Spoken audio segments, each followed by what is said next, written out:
Compilação dos ensinamentos de Meixo Sama. Áudio, outubro de 2023. A má conduta das crianças. Atualmente, a má conduta das crianças é considerada um problema social, mas ainda não tivemos nenhuma resposta adequada a esse respeito. As atuais e variadas teorias para prevenir a má conduta ainda são muito superficiais, e o fato de que nenhuma delas tenha tocado o âmago da questão é lamentável. Vou apresentar o que creio ser um método absoluto de prevenção. Antes de tudo, é preciso deixar bem clara a causa fundamental do problema. Para tanto, temos de pensar na relação entre pais e filhos. Em termos mais claros, se o pai é o tronco da árvore, o filho é o galho. Por conseguinte, não há nada mais absurdo que esforçar-se para não deixar apodrecer o galho enquanto negligenciamos o tronco. É uma atitude insensata. Ter plena consciência de que a causa está nos pais é a condição básica para solucionar o problema da má conduta das crianças. Em primeiro lugar, vamos fazer uma análise da parte espiritual. Como sempre tenho dito, os pais e filhos estão ligados por elos espirituais.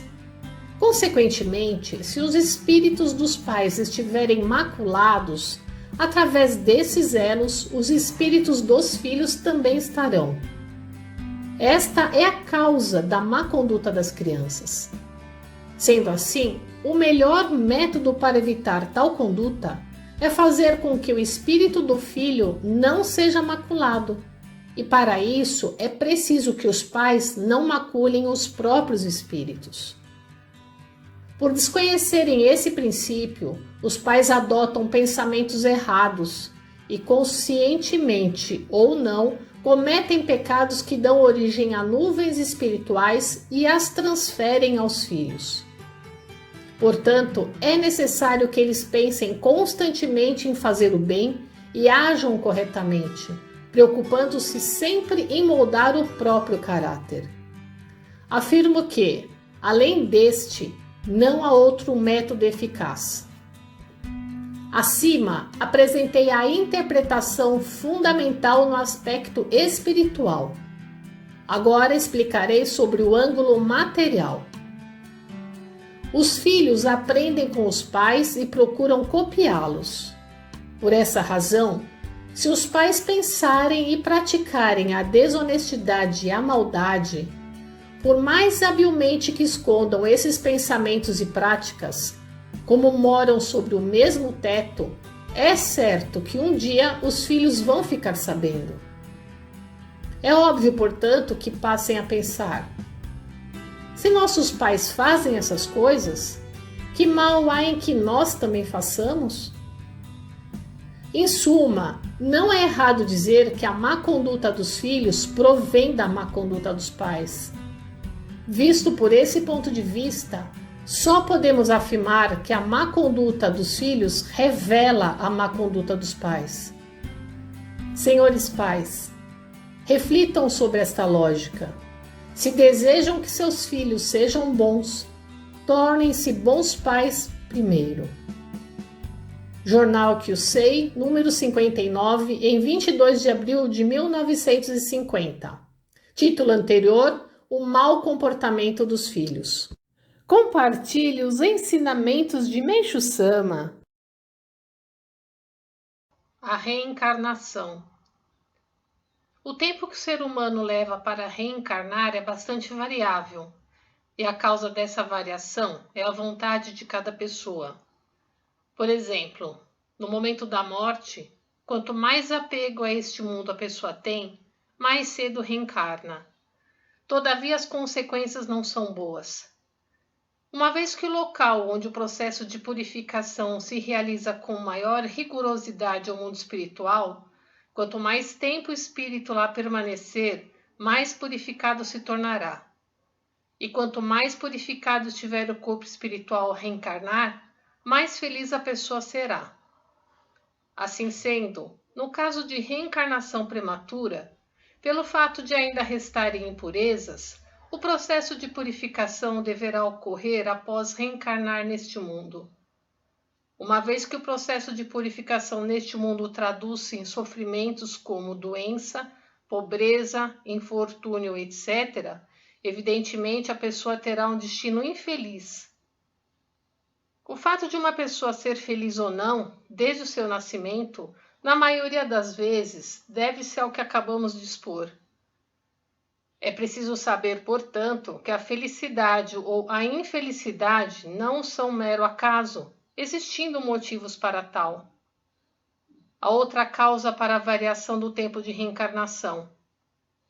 Quando os familiares, parentes e descendentes do falecido lhe prestam homenagens póstumas e oferecem cultos de sufrágio, realizando-os com todo amor e sinceridade, ou quando se empenham em somar virtudes praticando o bem, ajudando o semelhante com amor e compaixão, ou ainda, quando trabalham em benefício da sociedade, etc., tais práticas contribuem para a aceleração do processo de purificação daqueles espíritos. Por esse motivo, a expressão do amor e da devoção filial aos pais não deve se limitar ao período em que esses se encontram neste mundo. Na verdade, expressar o amor e a devoção após a morte deles, por meio de cultos e da soma de virtudes, é ainda mais significativo. Em geral, costuma-se dizer: quando os filhos desejam praticar a devoção filial, seus pais já se foram, mas isso é porque se desconhece a realidade do mundo espiritual. A reencarnação prematura explica-se não só pelo apego da própria pessoa, como também pelo apego dos familiares. É frequente ver mães que engravidam e dão à luz logo após a morte de um filho querido. Nesses casos, isso significa que houve uma reencarnação muito rápida devido ao apego delas em relação ao filho que morreu. Normalmente, crianças que nascem nessas circunstâncias não serão muito felizes. Em 23 de outubro de 1943. Compartilhe os ensinamentos de Meixo Sama. Vida e morte. Acredito que talvez não exista uma questão tão séria para o ser humano quanto a morte. Por essa razão, não haveria alegria maior se fosse possível um esclarecimento real e não fantasioso a respeito da morte e da vida após a morte. A fim de esclarecer e conscientizar as pessoas em geral, desejo apresentar o resultado dos meus estudos sobre os fenômenos espirituais. Com relação ao tema vida após a morte, existem nos Estados Unidos e na Europa muitos pesquisadores de parapsicologia, tais como Sir Oliver Joseph Lodge, Maurice Maeterlinck e Dr. J. S. M. Ward, que são autoridades no assunto e que publicaram obras notáveis. No Japão, temos o Asaburo Asano, um dedicado pesquisador que publicou vários livros sobre o assunto, mas que faleceu há alguns anos. Como eu tive certo contato com ele, senti muito a sua morte. Ao referir-me às questões espirituais, gostaria de deixar bem claro que, na medida do possível, irei me basear apenas na minha experiência. Agirei dessa forma para garantir a exatidão do que digo, pois a compreensão de questões relacionadas aos espíritos, por esses serem invisíveis, é difícil e, facilmente, pode-se cair em dogmatismos. Conforme disse anteriormente, o espírito, ao se desprender do corpo que deixou de ser útil, retorna ao mundo espiritual e passa a viver como habitante daquele mundo. Descreverei inicialmente como se processa o instante da morte observado do mundo espiritual. Por ocasião da morte, ou seja, no momento em que o espírito se desprende do corpo físico, geralmente ele o faz pela testa, pela região umbilical ou pela ponta dos dedos do pé. Qual é o motivo dessa distinção? O espírito puro sai pela testa, o de pureza mediana pela região umbilical e o impuro pela ponta dos dedos dos pés. Isso se deve ao princípio da correspondência. O espírito puro é aquele que praticou o bem enquanto vivia, somou virtudes e tornou-se purificado. O impuro acumulou muitos pecados e impurezas durante a vida, e o mediano situa-se entre os tipos mencionados. O caso que se segue é descrito nas anotações de uma enfermeira que teve a visão espiritual do momento da morte de uma pessoa. Sua descrição é tão perfeita que resolvi apresentar aqui como ilustração. Trata-se de um exemplo ocorrido no Ocidente, porém, tanto lá como no Japão, existem pessoas que conseguem ver espíritos. Não guardei os pormenores, mas como me lembro das partes mais importantes, vou tentar reproduzi-las. Certa vez, fitando um doente no momento da morte, notei que de sua testa subia algo branco, uma espécie de névoa, que espalhando-se lentamente pelo espaço, tornou-se uma massa disforme, semelhante a uma nuvem ou fumaça.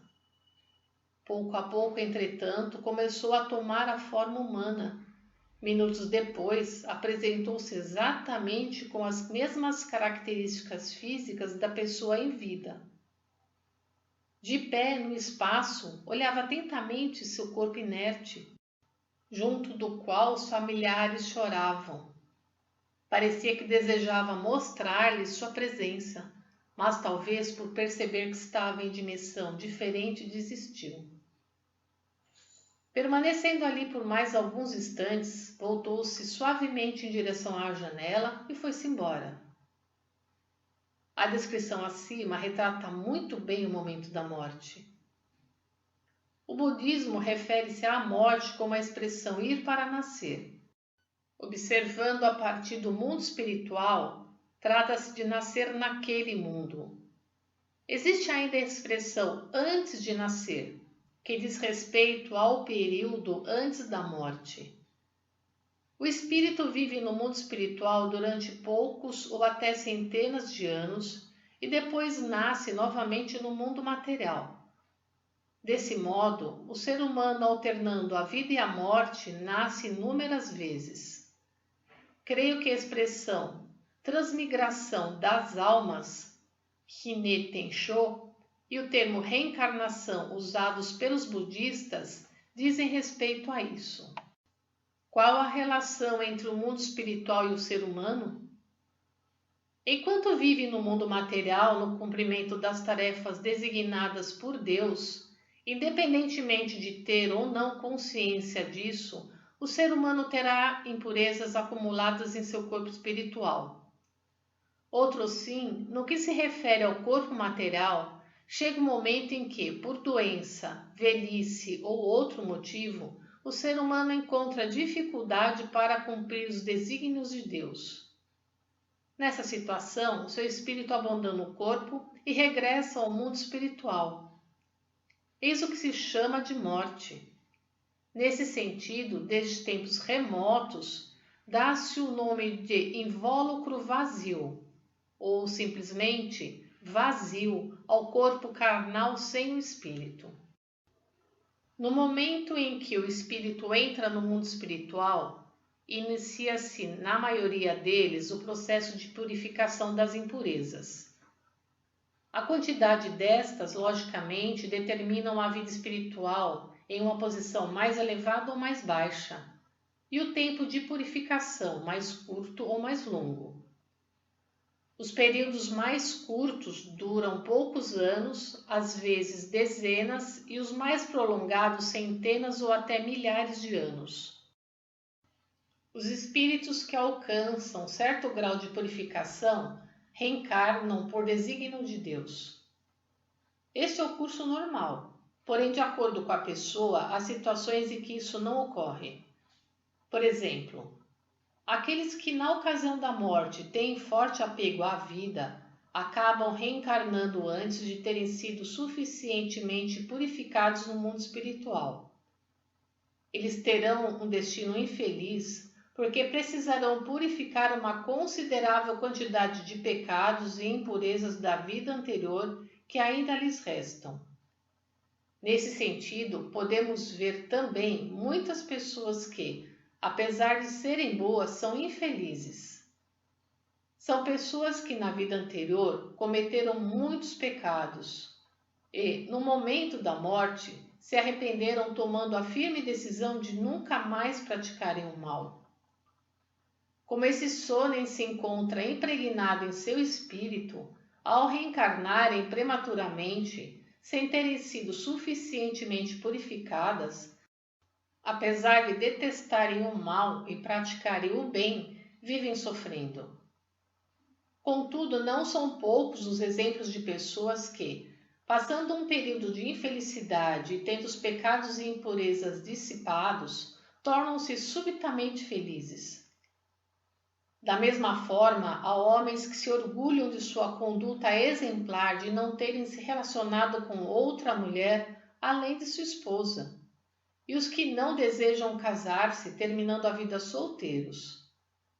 São indivíduos que, na vida passada, criaram sua infelicidade em relacionamentos com mulheres. Por esse motivo, morreram com uma espécie de pavor em relação a elas, e esse sonen ficou incutido em seu espírito. Há também algumas pessoas que têm uma forte aversão ou medo de certas aves, insetos ou animais selvagens. Isso tem origem na morte que tiveram causada por um deles. O mesmo pode ser dito em relação àqueles que têm medo de água, fogo ou de lugares altos, pois os mesmos foram a causa de sua morte. Existe o que se chama de demofobia, isto é, pessoas que sentem medo de lugares onde se aglomera muita gente. É porque em outra vida tiveram morte por pisoteamento. Há casos curiosos de pessoas que têm medo de ficar sozinhas em casa.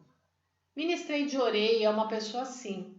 Ela não conseguia permanecer em casa quando todos saíam, por sentir-se solitária e aterrorizada. Nessas ocasiões, sempre ia para a rua e ficava esperando alguém chegar. Provavelmente na vida anterior, essas pessoas sofreram um mal súbito enquanto estavam sozinhas em casa e tentaram chamar alguém, mas acabaram falecendo sem que ninguém tivesse chegado. Pelos diversos exemplos apresentados, observa-se que o ser humano deve, no seu dia a dia, manter a mente sem apegos e medos, de forma a ter uma morte tranquila e serena. Além do apego da própria pessoa, outro fator que influencia a reencarnação prematura é o apego dos familiares. É comum o caso de mulheres que engravidam logo após o falecimento de um filho querido. Esse novo filho é aquele que morreu e reencarnou prematuramente em virtude do apego da mãe. Geralmente essa criança não será muito feliz. As pessoas nascem com graus diferentes de sabedoria. Por quê? É pela diferença entre os espíritos velhos e os novos. Os mais velhos, por terem reencarnado muitas vezes, possuem uma larga experiência deste mundo, ao passo que os novos, por terem nascido recentemente no mundo espiritual, têm pouca experiência e são menos sábios. O que são espíritos recém-nascidos? São espíritos que nasceram após um processo de reprodução no mundo espiritual. Creio que muitos já devem ter tido a experiência de encontrar um desconhecido e sentir uma grande afinidade como se fossem pai, filho ou irmãos. A razão é que na vida anterior eram parentes bem próximos ou tinham laços de estreita amizade. A isso dá-se o nome de afinidade espiritual.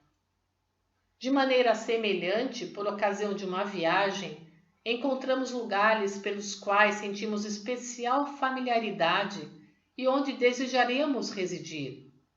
É porque em outra vida moramos ou passamos muito tempo nesses locais. No relacionamento entre homem e mulher, há casos em que ambos vivem uma paixão ardente, que progride até se tornar um amor cego. A explicação é que, na vida anterior, apesar de enamorados, não conseguiram unir-se. Na vida atual, apresentando-se essa oportunidade, cria-se entre os dois uma paixão arrebatadora. Ao lermos sobre determinados personagens ou acontecimentos históricos, às vezes sentimos simpatia e familiaridade, ou até mesmo ódio. Isso ocorre porque vivemos na época em que aqueles fatos se sucederam, ou porque tivemos alguma relação com aqueles personagens. Em 5 de fevereiro de 1947. Conheça todo o conteúdo da playlist Arte da Religiosidade e da Filosofia, Democratizando a Arte TV no YouTube, o canal do Belo e de todas as artes. Dedique compartilhando os ensinamentos de Meixo Sama. Julgamento no mundo espiritual. Enquanto vive nesse mundo, o ser humano deve cumprir plenamente a missão e a vocação que lhe foram designadas por Deus em prol da humanidade. A maioria das pessoas, no entanto, enxerga apenas os aspectos exteriores das coisas e inconscientemente pratica ações subordinadas ao mal que se tornam pecados e impurezas e acumulam em seu corpo espiritual em forma de nuvens. Assim, ao se tornarem habitantes do mundo espiritual após a morte, a eliminação dessas impurezas e pecados é realizada com todo rigor. Realizei minuciosos estudos e pesquisas por meio de médiuns com grande número de espíritos desencarnados. De tudo que esses espíritos disseram, eliminei aquilo que parecia equivocado ou enganador, transcrevendo apenas os pontos coincidentes entre os muitos depoimentos que colhi. Por conseguinte, de modo geral, creio que não haja erro em minhas explanações. Ao entrar no mundo espiritual, a maioria dos espíritos é conduzida a um local que no shintoísmo é denominado Chu-Yukai, ou encruzilhada de 8 direções. No budismo, ele é conhecido por cruzamento de 6 caminhos, e no cristianismo por mundo dos espíritos. Desejo chamar a atenção para um fato. O mundo espiritual do Oriente, de modo geral, é verticalizado, sendo que o do Japão é o mais verticalizado de todos e o do Ocidente é horizontalizado. Por esse motivo é que a sociedade japonesa é particularmente muito estratificada e a ocidental é uma sociedade não hierarquizada e igualitária. O objeto de minhas pesquisas foi o mundo espiritual do Japão, portanto gostaria que lessem cientes disso. A encruzilhada de 8 direções que citei há pouco refere-se ao plano intermediário do mundo espiritual. Originariamente, o plano espiritual é constituído de 9 subplanos: 3 do paraíso, 3 do plano intermediário e 3 do inferno. Após a morte, o espírito das pessoas comuns vai para o plano intermediário. O espírito de quem foi benevolente sobe imediatamente ao paraíso e o do perverso cai incontinente no inferno. Podemos ter mais ou menos uma ideia disso observando a forma como ocorre a morte. Aquele cujo espírito vai para o paraíso ou para o Gokuraku sabe a data aproximada em que vai morrer e nessa ocasião não sente nenhum sofrimento. Chama os parentes próximos e com a maior naturalidade expressa suas últimas palavras a cada um e morre em paz. Ao contrário, aquele cujo espírito vai para o inferno no momento da morte agoniza em intenso sofrimento. O que vai para o plano intermediário experimenta sofrimentos de uma morte comum. A maioria dos espíritos vai para este plano e podemos deduzir isso observando a face do cadáver. Aquele destinado ao paraíso não apresenta nenhuma expressão de sofrimento e fica corado como se estivesse vivo. Já o que vai para o inferno tem a face escurecida ou esverdeada como expressão de agonia. Finalmente, o que vai para o plano intermediário tem o rosto em geral amarelado, como é o caso da maioria dos cadáveres. Falarei primeiramente sobre os espíritos que se destinam ao plano intermediário. Para chegarem lá, eles têm de atravessar um rio. Antes da travessia, um encarregado examina-lhes a roupa. Se esta é branca, o espírito passa, mas se é de outra cor, ele é obrigado a trocá-la por uma branca. Há duas versões. Segundo uns, o espírito atravessa por uma ponte. Segundo outros, não há ponte, e ele atravessa pela água. Contudo, estes últimos afirmam ainda que o rio não tem água, e que as ondulações que se tem impressão de ver nada mais são que os movimentos dos corpos de inúmeros dragões se movimentando. Quando o espírito acaba de atravessar o rio, a veste branca apresenta-se tingida. Por meio da cor, evidencia-se a quantidade de pecados e impurezas. Os espíritos que possuem pecados e impurezas em maior número têm suas vestes tingidas de preto. À medida que essa quantidade vai diminuindo, a veste, seguindo a ordem, vai se tornando azul, vermelha, amarela, etc., sendo que a dos que têm menor quantidade permanece branca. Em seguida, de acordo com a versão budista, o espírito vai para o fórum de Enma, ou seja, para o tribunal onde será julgado. O julgamento, diferentemente do que ocorre neste mundo, caracteriza-se pela imparcialidade, não havendo o mínimo de favoritismo nem de equívocos. Na hora do julgamento, os espíritos veem de forma diferente a face do juiz Enma-Daio. Para os perversos, ele se apresenta com os olhos brilhando assustadoramente. A boca se abre até as orelhas e, quando fala, cospe fogo. Só de vê-lo, os espíritos ficam atemorizados.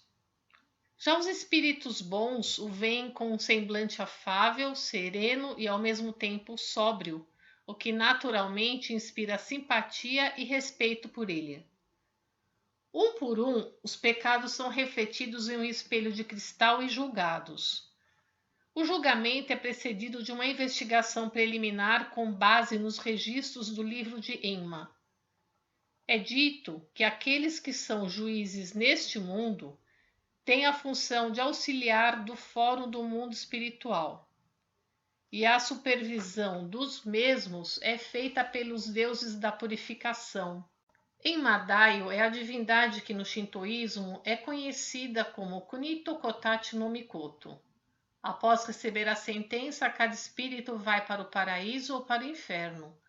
Portanto, o cruzamento de 6 caminhos, como o próprio nome indica, é a encruzilhada para os 3 subplanos do Gokuraku, ou para os 3 subplanos do inferno. Os espíritos que foram sentenciados ao inferno fazem aprimoramento temporário no plano intermediário, visando a sua elevação espiritual. Aqueles que reconhecem os erros cometidos, se corrigem e retornam ao caminho do bem, ao invés de irem para o inferno, vão para o paraíso. Nessa ocasião, tal qual ocorre no mundo material, o trabalho de orientação é realizado pelos capelães prisionais das respectivas religiões que, após o falecimento, recebem tal incumbência. No plano intermediário, o limite do período de aprimoramento é de aproximadamente 30 anos, e aqueles que não conseguem se arrepender e se corrigir nesse período caem de fato no inferno. Com relação aos pecados e às impurezas dos espíritos, quanto mais os familiares lhes oferecerem ofícios religiosos feitos de coração, com toda a sinceridade, ou somarem virtudes praticando o bem, ajudando o semelhante com amor e com compaixão, a purificação do espírito será proporcionalmente acelerada. Por essa razão, a dedicação aos pais, a fidelidade ao cônjuge, etc., mais do que aqui no mundo material, revestem-se de significado ainda maior após a morte. Em razão disso, os espíritos ficam muito contentes com os cultos em sufrágio que são oferecidos em sua memória. Em 5 de fevereiro, de 1947. Notas. Tiu Ukai, mundo de Tiu. Tiu é um termo de origem budista que se refere ao período entre a morte e ao retorno ao mundo material. Encruzilhada de 8 direções. Conhecida em japonês como Ama no Yatimata. Consta no livro sobre a história do Japão Kojiki como sendo o local intermediário entre o mundo dos deuses e o mundo dos seres humanos. Cruzamento de 6 caminhos. Em japonês, Dokudo no Chuji. Segundo o budismo japonês, é um local que fica na fronteira do mundo material com o mundo espiritual. Nessa fronteira há o entrocamento de 6 caminhos: inferno, mundo dos famintos, mundo das bestas, mundo das lutas, mundo dos homens e céu. Rio, conhecido no budismo como Rio Sanzu, que separa o mundo dos vivos do mundo dos mortos. Enma, nome dado pelo budismo ao juiz do mundo espiritual Enma-daio, que faz o julgamento dos espíritos após a morte. Deuses da purificação, em japonês, Haraido no Kami. Segundo o shintoísmo, são 4 divindades responsáveis pela limpeza espiritual dos ambientes.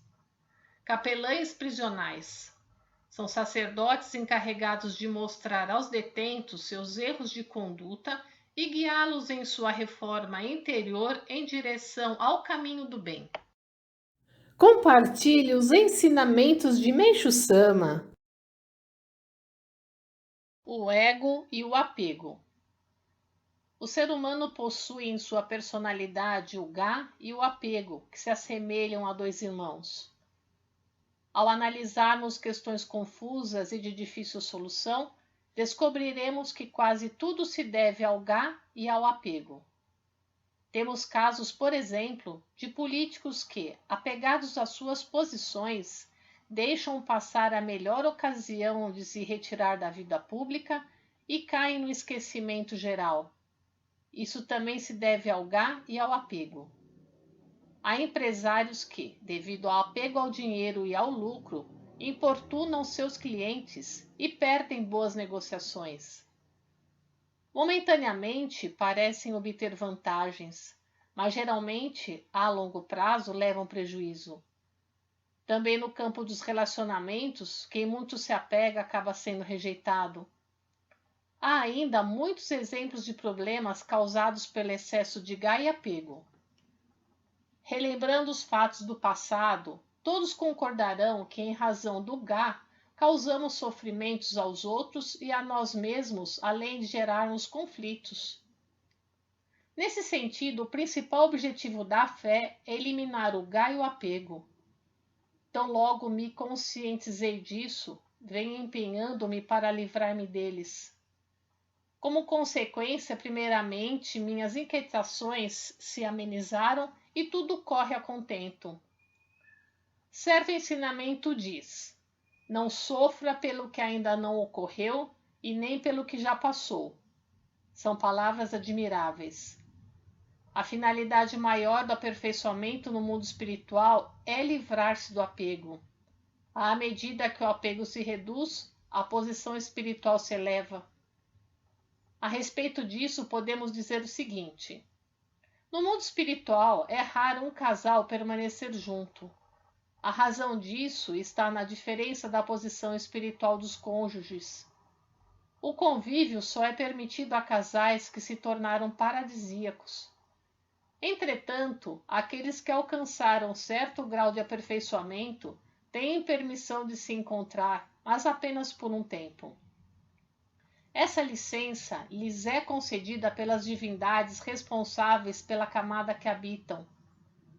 Mesmo levados pela saudade, esses casais não podem se permitir qualquer tipo de intimidade. Caso haja pensamentos lascivos, seus corpos ficam rijos e perdem o movimento. Isso demonstra o quanto o apego é condenável. Dessa forma, a posição espiritual se eleva conforme o apego desaparece por meio do aprimoramento no mundo espiritual. Sendo assim, o encontro do casal será facilitado à medida que os cônjuges se elevarem. creio que o leitor pode compreender como o mundo espiritual é diferente do mundo material. Conforme afirmei em outra ocasião, a materialização do apego se manifesta em forma de espírito de cobra, o que é pavoroso. A transformação do espírito humano em espírito de cobra se inicia pela região dos pés, sobe pelo corpo e se completa após um tempo razoável. No passado, fiz o tratamento espiritual em uma pessoa que possuía corpo de cobra e cabeça humana. No caso, seu espírito se transformara parcialmente em cobra. Por ocasião da divulgação da fé, a postura persuasiva e insistente se confunde com fervor, mas os resultados não são favoráveis. Ou seja, na ocasião de se recomendar a fé a alguém, é melhor falar pouco e prosseguir a conversa apenas se a pessoa demonstrar interesse. Caso contrário, deve conter-se e aguardar um momento oportuno. Coletânea Assuntos sobre Fé, em 5 de setembro de 1948. Nota: o termo Gá significa eu humano ou qualidade particular e distintiva de uma pessoa, geralmente utilizado para indicar egocentrismo. Conforme o contexto, significa aquele que insiste no próprio ponto de vista sem levar em conta as palavras de outrem. Suas origens remontam ao sânscrito Atman e é utilizado no budismo para indicar indivíduo humano e vida centrada no indivíduo. Compartilhe os ensinamentos de Meishu Sama. Camadas do mundo espiritual. Já expliquei que o mundo espiritual é constituído de 3 planos: paraíso, intermediário e inferno. Vou expor sua estreita relação com o destino do ser humano. Cada plano se subdivide em 60 camadas, de modo que no total são 180 camadas, as quais denomino camadas do mundo espiritual. O ser humano nasce neste mundo por desígnio de Deus. Deve ser por isso que o ideograma Mei, desígnio, da palavra Seimei, vida, é o mesmo Mei da palavra Meirei, comando, ordem. Eis uma pergunta que qualquer pessoa faz: qual é a razão de o ser humano ter nascido neste mundo? Enquanto não compreender verdadeiramente essa razão, não há como ele ter um comportamento correto e alcançar a paz interior, além de correr o risco de levar uma vida vazia e ociosa. Então, qual é o propósito de Deus? É fazer deste mundo um mundo ideal, ou melhor, é construir o paraíso terrestre. Contudo, é difícil imaginar e exprimir em palavras a amplitude e a magnificência deste plano de construção, até porque não há limites para a cultura que já vem progredindo continuamente. Nesse sentido, a história mundial de até agora não passou da preparação dos alicerces. Deus, concedendo diferentes missões e características a cada pessoa, e alternando a vida e a morte, está fazendo evoluir seu plano em direção ao objetivo almejado. Portanto, devemos saber que o bem e o mal, a guerra e a paz, a destruição e a construção são processos necessários à evolução. Como já explanei minuciosamente, atualmente estamos no período que denomino transição da noite para o dia. O mundo está exatamente a um passo de dar um grande salto em direção a uma nova era e a humanidade pronta para alcançar um alto nível de cultura, libertando-se da selvageria. Com isso, a guerra, a doença e a pobreza terão fim. Evidentemente, o Jorei exercerá um papel fundamental e seu surgimento é o prenúncio dessa mudança. Deus, seguindo seu propósito, emite ininterruptamente ordens ao ser humano. De que forma isso ocorre? Em uma das camadas do mundo espiritual, existe a matriz de cada indivíduo que denominei de Yukon. Primeiramente, Deus emite ordem ao Yukon, e este, por sua vez, a transmite por meio do elo espiritual à alma, que está no centro do corpo espiritual do ser humano. No entanto, é muito difícil conseguir captar a ordem divina. Somente quem possui corpo espiritual purificado até certo ponto é que consegue. A maioria das pessoas não conseguem perceber a ordem divina devido ao bloqueio causado pelas muitas nuvens espirituais e pela ação dos espíritos malignos que se aproveitam dessas nuvens. A prova disso é que, muitas vezes, aquilo que foi planejado não corre a contento ou o destino acaba tomando o rumo sequer imaginado.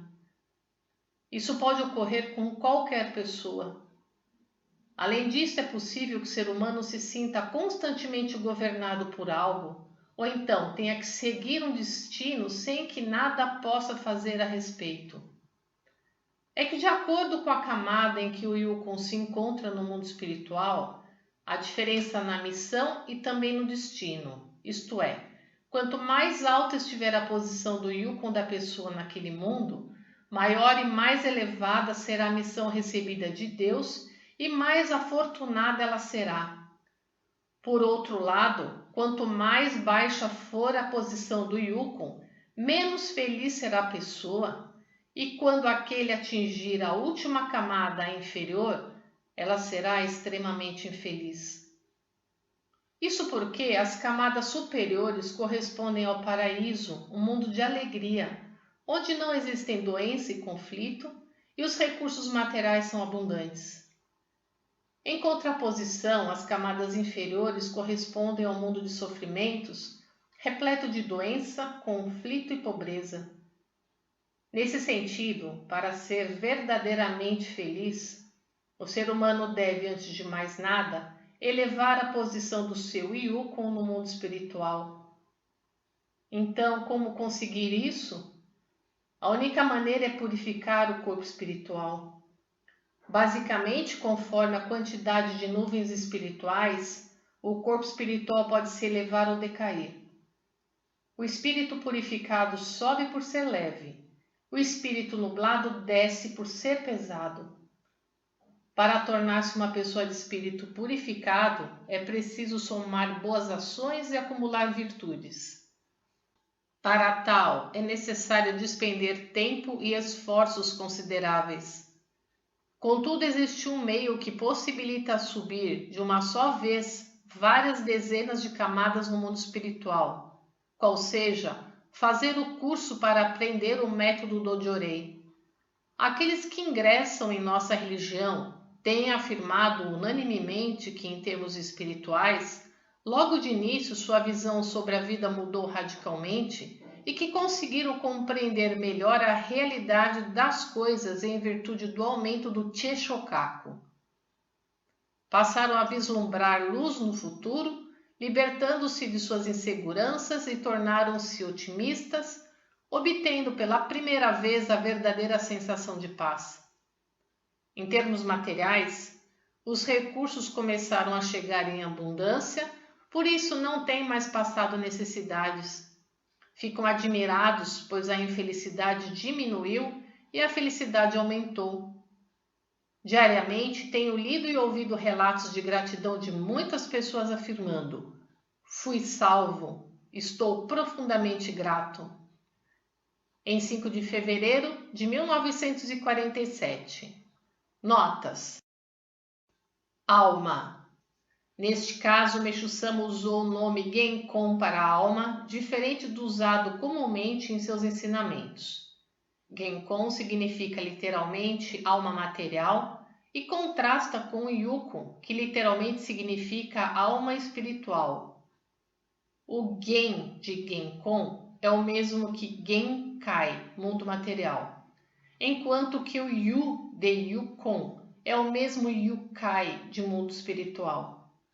Dessa forma, é possível concluir que Meixo Sama empregou esse termo para mostrar que a relação que existe entre a alma Genkon e o Yukon é similar à relação que existe entre o mundo material Genkai e o mundo espiritual Yukai.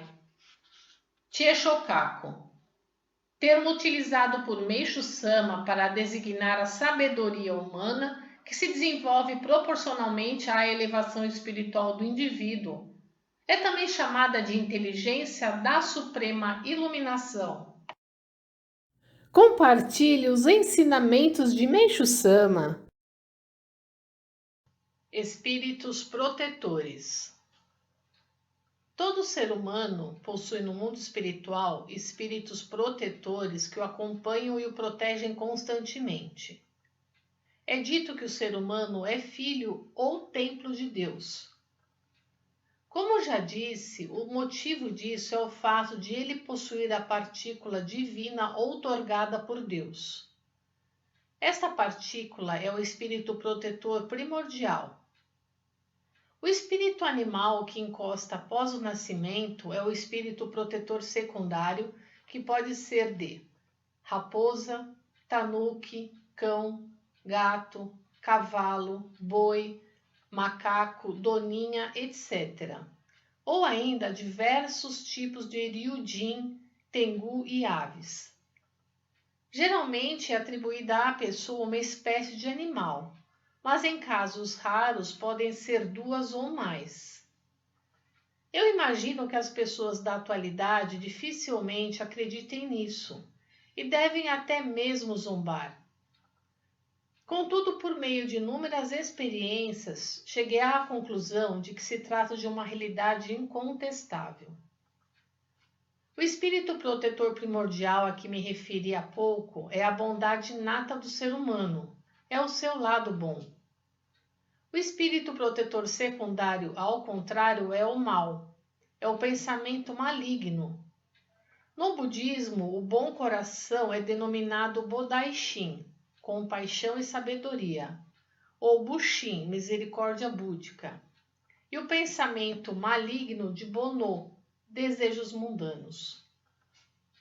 Além desses dois espíritos protetores, primordial e secundário, existe o espírito protetor guardião. Trata-se do espírito de um ancestral.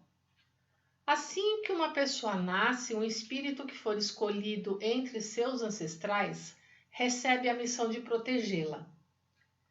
Via de regra, é o espírito humano, mas também podem ser espíritos humanos que assumiram a forma de ryujin, raposa, tengu, etc. Por exemplo, meu espírito protetor secundário é o Karasu Tengu e o guardião Oryujin. Muitas vezes, diante de um perigo iminente, a pessoa é salva milagrosamente. Recebe sinais, tem avisos por meio de sonhos ou pressentimentos. Tudo isso é atuação do espírito protetor guardião. O mesmo se pode dizer em relação à inspiração recebida pelos artistas no momento da criação e pelos inventores quando estão concentrados em seus estudos.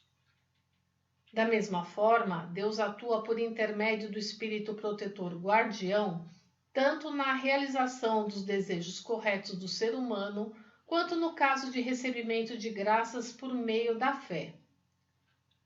As antigas expressões "a sinceridade transmite aos céus" e "o coração sincero transmite-se a Deus" indicam que Deus concede suas bênçãos por intermédio do espírito protetor guardião. Em 5 de fevereiro de 1947. Extraído do livro Alicerce do Paraíso, volume 3, página 18. Conheça toda a playlist da arte, da religiosidade e da filosofia. Democratizando a Arte TV no YouTube, o canal do Belo, o canal de todas as artes. Faça a sua dedicação virtual compartilhando os áudios dos ensinamentos de Meixo Sama. Compartilhe o Belo. A origem da doença está na alma. Tudo o que existe neste mundo material é composto de matéria e espírito, sendo que a deterioração ou a decomposição da matéria são causadas pelo abandono do espírito. Mesmo em relação às pedras, existe um tipo de pedra que se esfarela com facilidade, isso também se deve à ausência de espírito. A ferrugem que se forma na superfície dos metais tem a mesma causa, podendo-se dizer que ela é o cadáver dos metais. A existência de pouca ferrugem em espadas bastante polidas ou em espelhos antigos explica-se pelo fato de estar impregnado em ambos o espírito do artesão. Em japonês, o espírito dos seres animados é chamado de seirei, enquanto o espírito da matéria é denominado simplesmente irei, espírito. O ser humano, enquanto está vivo, é constituído pela união inseparável do espírito, seirei, com o corpo físico. A partida do espírito para o mundo espiritual constitui aquilo que chamamos morte. Entretanto, no ser humano não existe apenas o espírito, pois se fosse assim, não seria diferente dos seres inanimados. Além do espírito, ou melhor, dentro do espírito dos seres humanos, inclusive dos animais, existe a consciência e dentro desta a alma. Ou seja, no centro do espírito existe a consciência e no centro da consciência a alma. O tamanho da consciência é 1/100º do espírito e o da alma é 1/100º da consciência. Primeiramente, a alma se movimenta e sucessivamente a consciência, o espírito e o corpo físico se movimentam. Dessa forma, não só os movimentos do corpo humano, como todos os fenômenos que ocorrem no corpo físico, se originam na alma. Classificando tudo isso em termos de bem e mal, o corpo físico é o mal e a consciência é o bem. Se a consciência for o mal, a alma é o bem. O repetido atrito entre esses vários bem e mal gera harmonia, manifestando-se como força motriz para viver. Assim, o aparecimento da própria doença ocorre em uma parte da alma, que é a milésima parte do espírito, que por sua vez move o corpo físico. Apesar de pequena, a alma é elástica. Quando o ser humano está acordado e em atividade, ela toma a forma humana.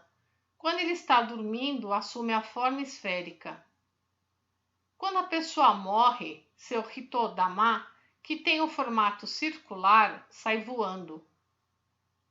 A razão disso é que no momento da morte, tanto a alma como a consciência e o espírito assumem a forma esférica. Ocasionalmente, essa forma fica visível porque adquire luminosidade. O aparecimento da doença em uma parte da alma, a qual tem o formato humano, significa, na verdade, que ali está nublado, ou seja, a luz dessa parte está mais escassa. Isso se reflete na consciência, no espírito e, por fim, no corpo físico na forma de doença.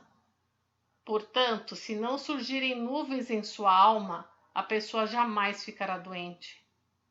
Então, qual é a razão para se formarem nuvens na alma? São os pecados e as impurezas. Para explicar sobre pecados e impurezas, eu teria de entrar no campo da religião e, por conseguinte, pararei por aqui. Falarei apenas sobre a manifestação da doença no corpo físico. Como eu já disse, se surgem nuvens em uma parte do espírito, por exemplo, na parte correspondente à região pulmonar, o sangue dessa área fica turvo. Se essa turbidez aumentar, o sangue se transforma em pus.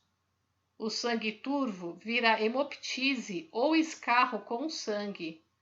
Já a substância purulenta se transforma em catarro. O catarro com forte odor é decorrente de substância purulenta antiga. Não só as doenças pulmonares, como todas as doenças, surgem da maneira acima explicada. Por essa razão, o fundamento da cura está na eliminação das nuvens do espírito. Entretanto, desconhecendo esse preceito, a atual medicina empenha-se na pesquisa e no tratamento baseado apenas nos sintomas que aparecem no corpo físico.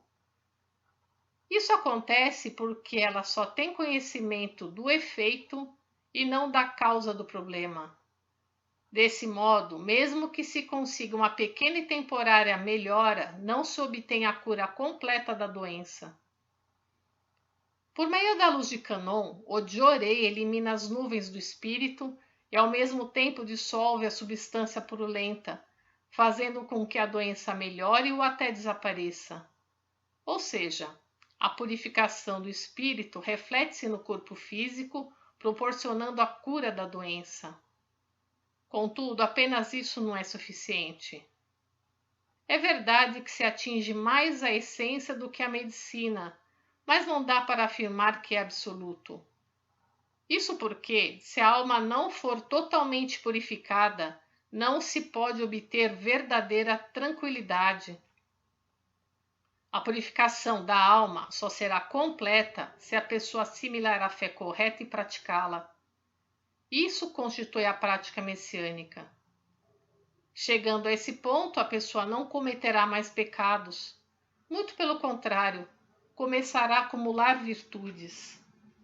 Assim, não só estará isenta de doenças e infortúnios, como também poderá viver repleta de alegria e êxtase, além de obter a graça de uma vida longa e próspera. Dessa forma, haverá progresso de toda a sua linhagem familiar. Falarei agora sobre outro aspecto relacionado à alma. Há pessoas que se assustam com qualquer coisa, há outras que estão sempre inseguras e ainda há aquelas que vivem aflitas. Isso ocorre porque a alma está fraca e sua resistência aos impactos externos é pequena. Os portadores de neurastenia, cujo número tem aumentado muito ultimamente, enquadram-se nesse tipo. A causa dessa doença são as nuvens existentes na alma que deixam a pessoa fraca. Muitos neurastêmicos possuem toxinas solidificadas no pescoço. Dissolvendo-se essas toxinas, eles ficarão curados. Se essa doença se agravar, ocorre insônia.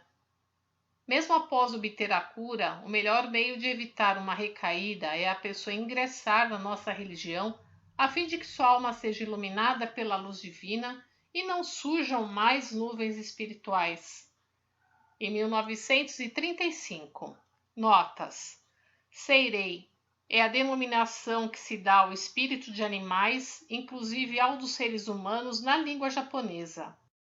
Hitodama, fenômeno do surgimento de bolas de fogo, conhecido como fogo-fato, interpretado popularmente como espírito de pessoas desencarnadas. Hemoptise, expectoração de sangue proveniente dos pulmões, traqueia e brônquios. Neurastenia, transtorno psicológico caracterizado por fadiga crônica, perda da memória, forte nervosismo, irritabilidade, ansiedade e outros sintomas de doenças nervosas. Compartilhe os ensinamentos de Meixo Sama.